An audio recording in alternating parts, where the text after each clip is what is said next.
Budapest, the Puskas Arena, May 30th, 2026.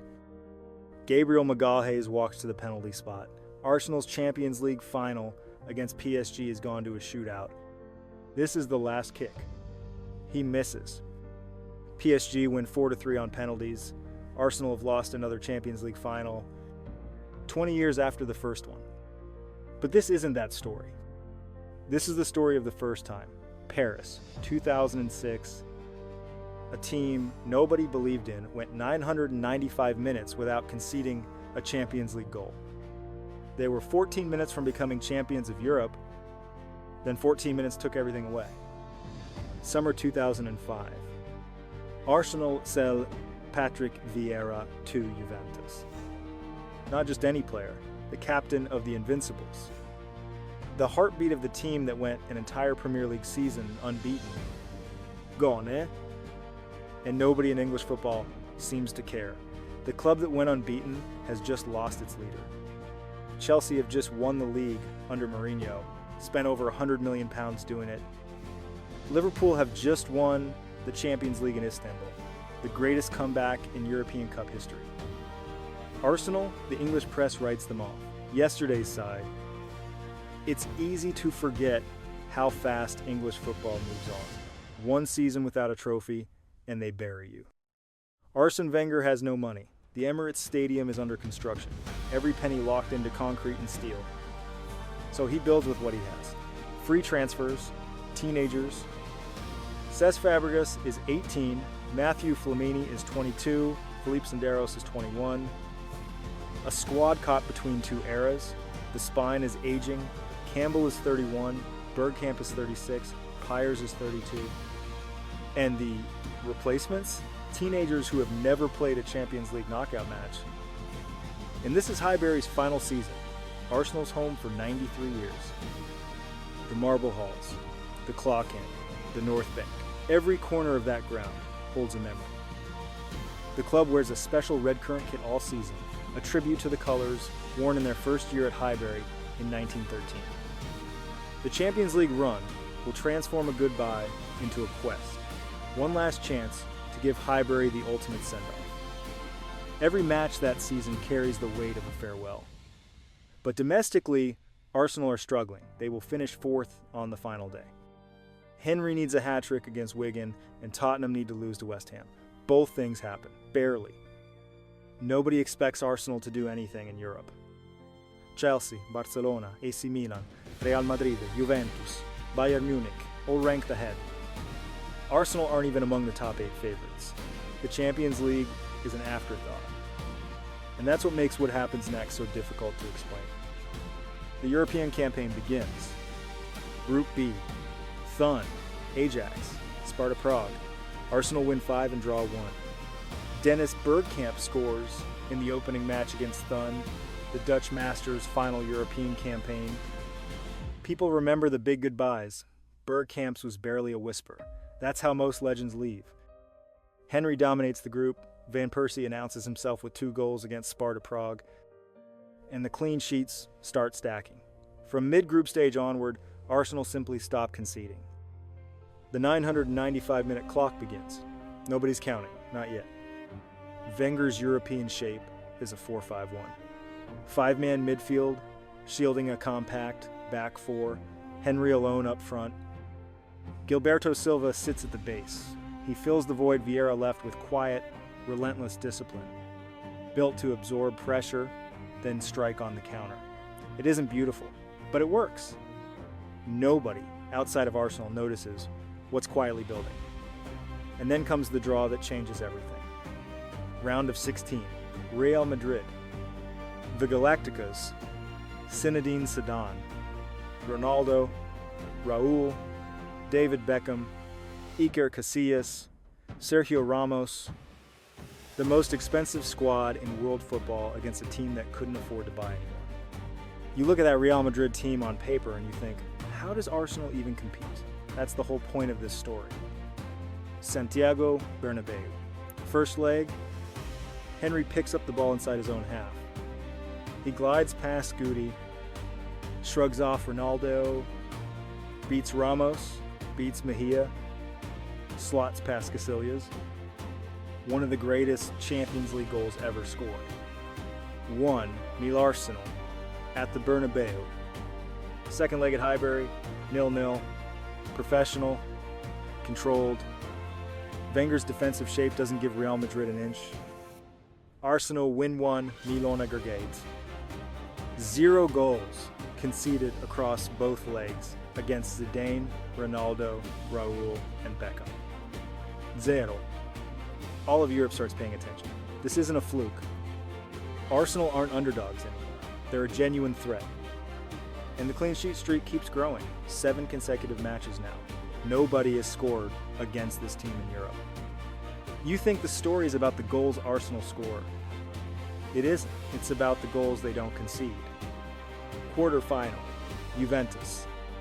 Fabio Capello's side, Del Piero, Nedved, Buffon, Cannavaro, Ibrahimovic. And one more name on the team sheet, Patrick Vieira, Arsenal's former captain, the man who left because he wanted to win the Champions League. Highbury, first leg. Cesc Fabregas, 18 years old, the boy who replaced Vieira, scores the opening goal against Vieira's new club. Henry adds the second. Juventus lose their composure. Camoranesi sent off, Zabina sent off. Tfo, nil Arsenal. Turin, second leg. The Stadio delle Alpi, 0-0. Total defensive control. Wenger's 4-5-1 suffocated Capello's attack across both legs. This Juventus side would later be stripped of their Serie A titles in the Calciopoli scandal. But that night, they were still one of the most feared teams in Europe. Arsenal win 2, 0 on aggregate, 9 consecutive Champions League clean sheets. The streak is becoming something nobody has ever seen. Vieira left Arsenal to win the Champions League.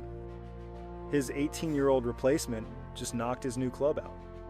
Semifinal, Villarreal. Manuel Pellegrini's side.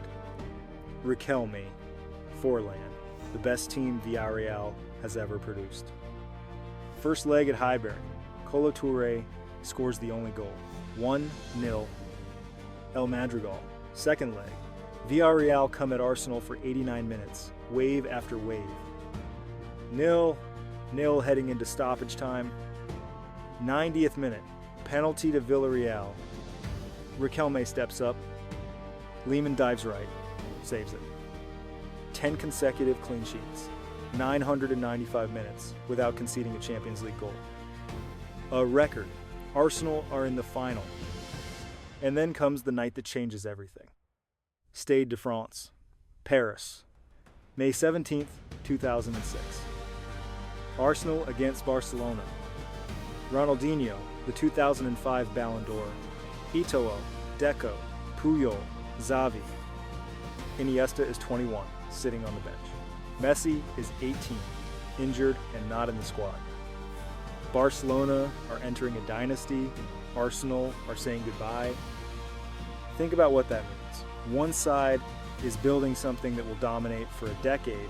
The other is trying to give a 93-year-old stadium one last perfect night. 18th minute, Lehmann brings down a toe just outside the box.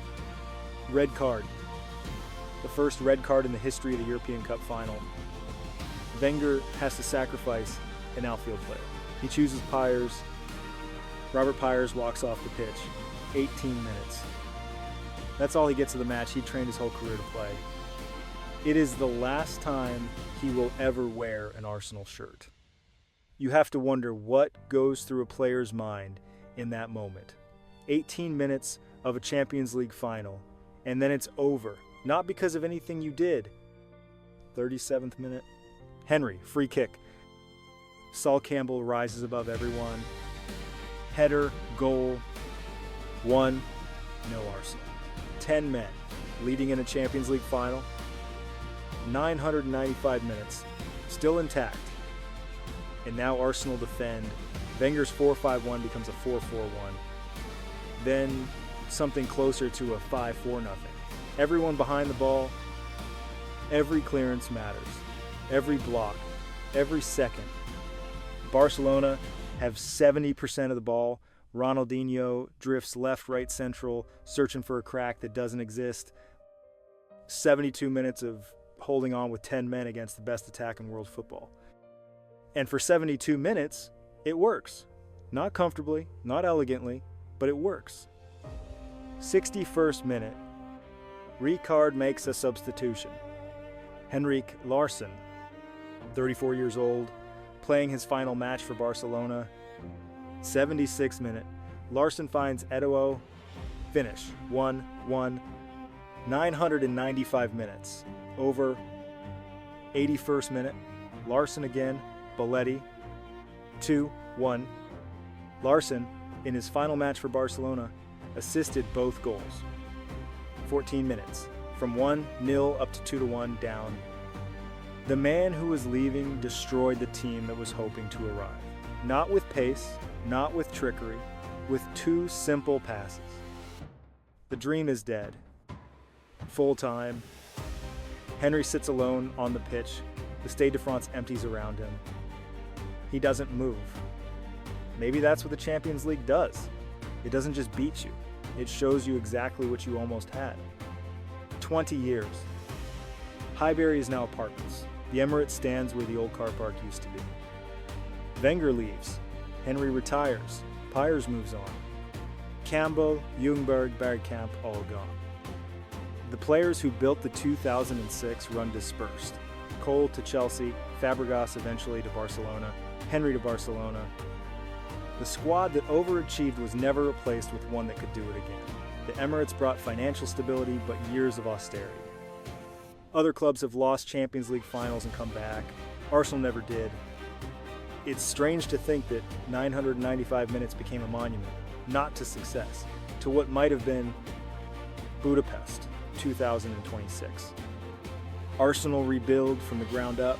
Arteta, Saka, Rice, Saliba, a new generation. They reach the Champions League final again, take the lead again. Havertz, 5th minute, and they lose again. Dembele equalizes. Penalties. Gabriel steps up, misses. Gabriel sits alone on the Puskas Arena pitch. 2 men, 2 decades, the same ending. 995 minutes. That's how long Arsenal went without conceding a Champions League goal. It took 14 minutes to destroy that. 20 years later, they still haven't held the trophy. For Arsenal supporters, Paris 2006 was the closest they ever came. For everyone else, it was proof that football can be crueler than fiction.